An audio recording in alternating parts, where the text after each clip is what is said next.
சிந்து கவி வந்திருக்கு சொந்தமுள்ள பூங்கொடிக்கு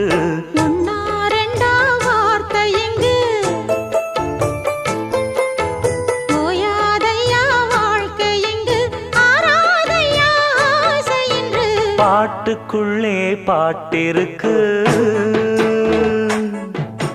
படிச்சு கத்தா மனசிருக்கு இந்த வயசு இப்ப புதுசு அடிவாடி பூங்கொடி இந்த மாமல் படிக்கும் பாடல் இனிக்கும் சேர்ந்து பாடடி இந்த மாமல் படிக்கும் பாடல் இனிக்கும் சேர்ந்து பாடடி பாட்டுக்குள்ளே பாட்டிருக்கு படிச்சு கத்தாம